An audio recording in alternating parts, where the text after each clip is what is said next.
folks. It is Hobbs back here with you today to review Vampires and Other Stereotypes.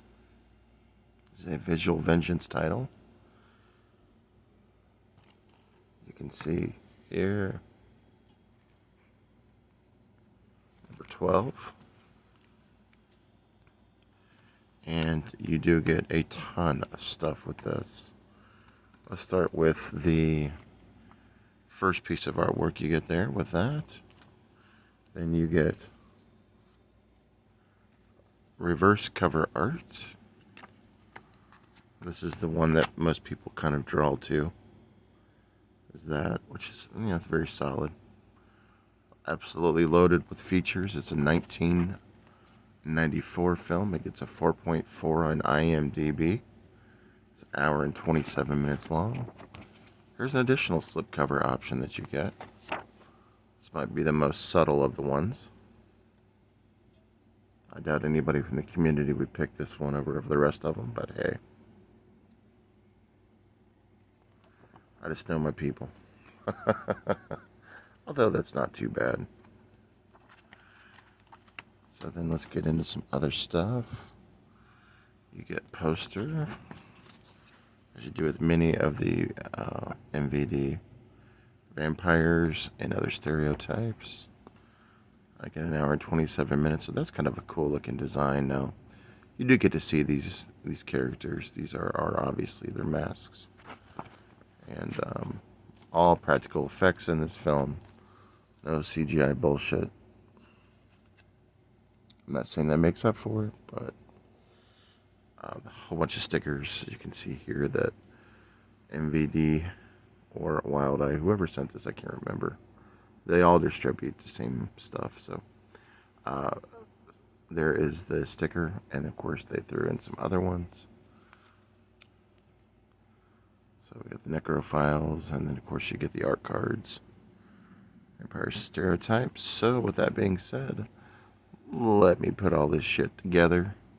Talk about the movie a little bit. Alright, so what we have is two gentlemen that are hunting demons and whatnot. It kind of reminds me a little bit of From Dusk Till Dawn, if you will. And basically,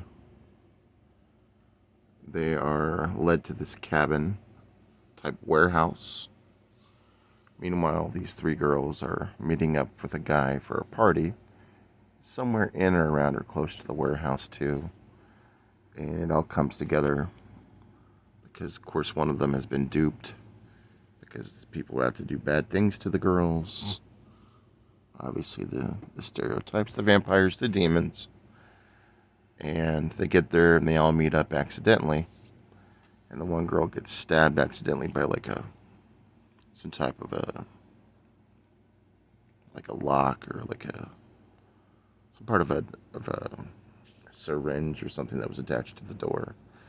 So because of her blood, she starts to attract vampires.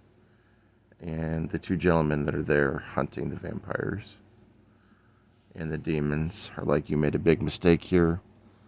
Now we can't leave the warehouse because we're trapped. They're on their way over to get us now already. So with that being said, now they have to defend themselves. So now you have these 3 or 4 girls, these 2 guys, and all these deadly vampires and people that they've known from their past are showing up as well. There's some hidden stories involved. Other people show up. And basically that's the premise of the film. I won't go into too many details, otherwise it can be very easily to spoil this movie, as it all takes place at this warehouse / haunted place that has hands coming up out of the walls and different rooms with different things that happen in it. So overall, this movie, it was okay. It's not one of my favorite visual vengeance. There's just too much scattering, too much story was just kind of all over the place. I don't know if they were trying to make it an anthology, but I did like the practical effects. There was a little bit of a cheesy acting. There could have been a little more nudity because I don't think there was any. No nudity in the film. Unless I missed it. But I did enjoy it for what it was. I do recommend it as a one-time watch. It does get a 3.5 out of 5 on the Boglin scale for me, so let me know in the comments if you've seen Vampires and Other Stereotypes. This movie gets a lot of hate.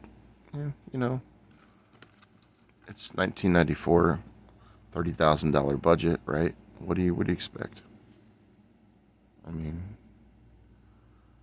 some people trying to make it in the business, folks. Gotta have respect. And, you know, 1990 shot on video. Yeah. As you can see there, directed by Kevin Lindermuth, who's done a lot of shot on video films, and he's kind of a specialist in that. But yeah, overall, give it a watch. I know Echo checked this one out. Let me know your thoughts. Peace.